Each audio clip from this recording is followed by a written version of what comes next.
The dirty truth is that I can't even take showers without getting a terrible allergic reaction. Sounds super messed up, right? My name is Melissa, and I wish this were all a big lie. I hope that I could be like everyone else and take a long, lovely bath and call it a day. This began as soon as I was born, but it wasn't as bad when I was little. Mom would try to give me a bath, and I would sob like crazy. She didn't know what was going on and was surprised when my skin got so red and shiny. As I returned to normal soon after, she just figured my skin was extra sensitive or something like that. Imagine a toddler refusing to play with her ducks and toys in the tub, all red and miserable, throwing what seemed to be a temper tantrum. But it really wasn't. How could I explain that to my mom when I was just a baby? As I began to grow up, things got so much worse. Mom actually started having to drag me inside the bathroom, rubbing the soap on me as quickly as she could.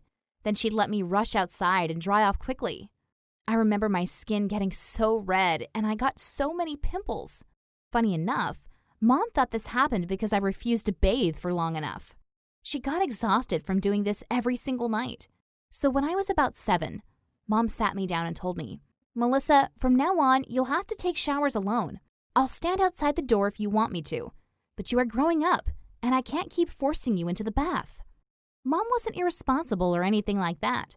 She supervised me at first, as any good mother would. But as I grew older, she eventually allowed me to close the door and take showers completely alone. And that was the moment that I began to try and discover ways to avoid water altogether. In the beginning, my parents caught on super quickly and dragged me right back into the shower. I was innocent and didn't know how to lie, but it was so painful to me, and they just thought I was a drama queen. Over time, I created a whole plan, and it seemed to work. I turned on the water, closed the door, and sat on the toilet. I cut my hands and ran just a bit of water over my body, just enough to clean myself up with some soap. It hurt less, and at first, I handled it that way. But after a few months of doing this, the pimples and red skin returned. Taking super quick showers didn't work either. I did try over and over again because I didn't want to be dirty and smelly, but it really began to hurt so badly. And how could water bring pain to a person? It's meant to be safe and healthy for you. I didn't want to reek either, especially since I was entering puberty. So I instead got towels moist and cleaned myself that way. As before, it worked at first.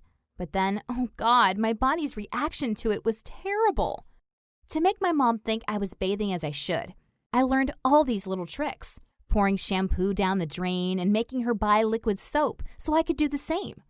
So you might be wondering what my allergy was like. At first, it wasn't so bad, like I told you. But as I grew up, everything began to get worse and worse. It seemed like puberty put the allergy into hyperdrive. My skin got super red. Yes. And the pimples covered most of my body. But it didn't stop there. Oh no, I began getting incredibly dry all over, painfully so. Like I would scratch my body and I'd just peel off patches of my skin. I had horrible dandruff as well and kept my hair tied up all the time. At school, I wore hats and scarves as well as long-sleeve shirts and jeans, even during summer. I hid all of this from my parents because I thought they wouldn't believe me. I mean, since I had been so dramatic about water back when I was a little kid, I thought they'd say I was making it all up. So instead of trusting my mom and dad with my problems, I began thinking about different ways to mask my body odor. I researched the issue a bit and discovered body sprays. Believe me, I bought a whole lot of bottles, all with different smells. It itched all the time, and I wanted so badly to find a solution. Funny enough, Mom noticed my sheets and clothes reeked, but she thought I was just going through a phase. Since I was a teenager, Mom and Dad believed I was just acting up or something. My mother simply did my laundry more often and called it a day. Kids began giving me looks at school, not only because I smelled weird, but because I tried to cover every single inch of my body. Soon, bullying got bad, so bad that I kept trying to stay home. I was called nasty names like garbage girl. People sat far from me and made a point of letting me know why. My parents got really worried and they sat down with me, finally realizing this was more than just a phase. By then, I actually had sores all over my body. When I showed some of it to my mom, she freaked out. I was scared as well and didn't know if they could get infected or something like that.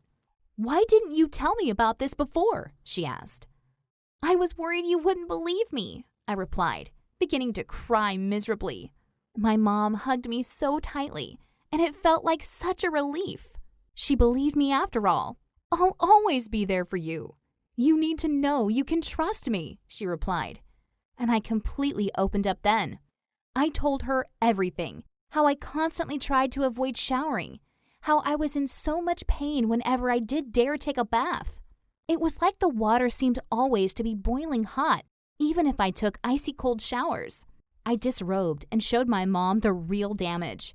My body was covered in pimples, sores, and nastiness, and it all hurt and itches so badly.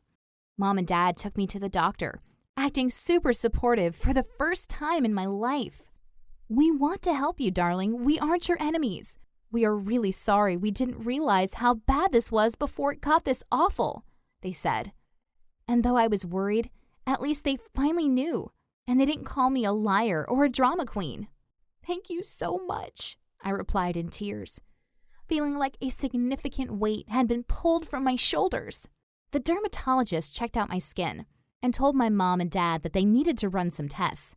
Much to our surprise, it turned out I really did have a water allergy.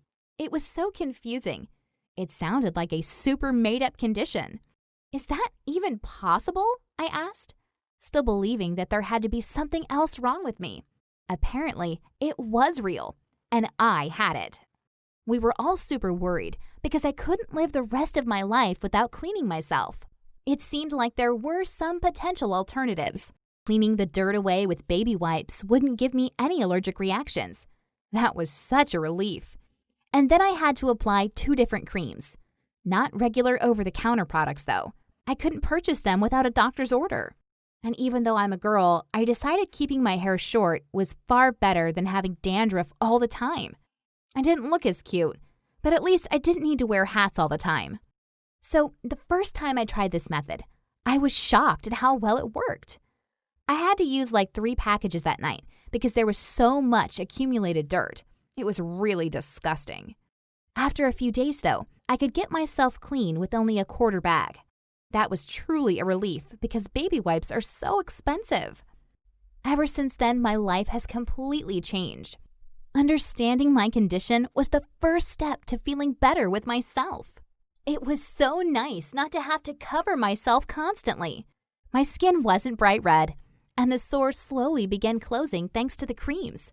And the pimples eventually cleared up as well. After almost a year, my skin became nice and smooth, without any blemishes. What's great was that I didn't have to take showers, and didn't have to hide this fact either. My mom and dad knew I avoided the bathroom as much as possible. I only use water to clean my teeth and keep myself hydrated. But for everything else, it's just baby wipes, hand sanitizers, and creams. My parents are incredibly supportive, and I actually have friends now, which completely changed my life. People started sitting next to me in class, and I really felt like I wanted to go to school once more. My grades improved, and I could begin wearing dresses and skirts for the first time in my life. Much to my surprise, one of my classmates actually hit on me a few days ago. I couldn't believe it when he walked up at me and said, "Hey, I think you are really cute. Do you want to go out on a date?" I looked around, stunned that he was talking to me. I had never been told I was cute before. So my condition may sound super strange, but it's very real, and it caused me years of pain. Since then, I met other people with the same allergies I have, and they gave me tons of amazing advice. Thank you for watching. What's the strangest allergy you ever heard about? Tell us about it in the comments. Don't forget to subscribe and check out other videos on the channel.